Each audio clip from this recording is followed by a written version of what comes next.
สวนหมู่เมามื้อนี้เฮาสิเลี้ยงเองบ่ต้องเกรงใจกวดใหญ่กวดน้อยเหล้าขาวก็มีสั่งเอาเลยเสี่ยวมื้อนี้เต็มเหนียวเดียวกันเต็มที่เมาเป็นหมู่เฮาเด้อมื้อนี้เวียกงานบ่ต้องไปทำตำจอกแจ๊ะแจ๊ะสะเงาะสะแงะมื้อนี้เฮาเซ็งย้อนถือคมเหงถือนักเลงมาเหยียบมายำนำซ้ำผู้สาวที่เคยคือต่อเข้ามาใจดำไปนำผู้บ่าวอื่นซ้ำลืมคำเบาเขาเคยสัญญาเฮาเลยต้องมาอกหักอกเล่นผู้สาวเขาเมินเดินหนีมาลีทิมป่า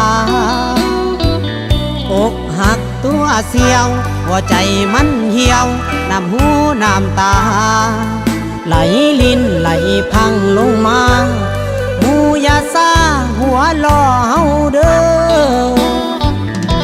มาสวนหมู่เมาอยู่กับเฮาดนเด้อหมู่รู้ตนเฮาแน่เฮาเจ็บแท้จนใจมันเบิ่ง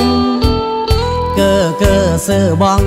ถือเขาย่องใส่อกหักแล้วเด้อเกิดมาบ่เคยพบเจอลาบแล้วเด้อเบิ่งแย่งเฮาแน่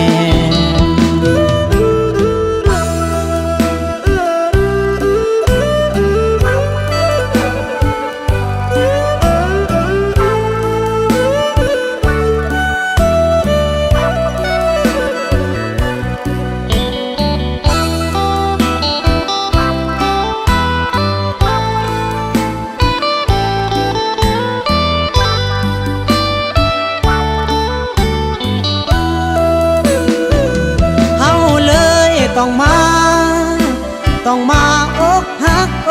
กเล่นผู้สาวเขาเมินเดินหนีมาลีทิมป่า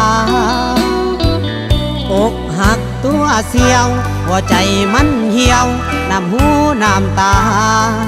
ไหลลิ้นไหลพังลงมาหมู่ยาซาหัวล่อเฮาเด้อ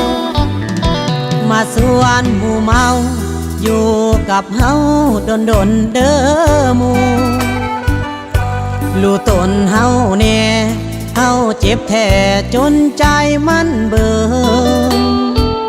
เก้อเสือบองถือเขาย่องใส่อกหักแล้วเด้อเกิดมา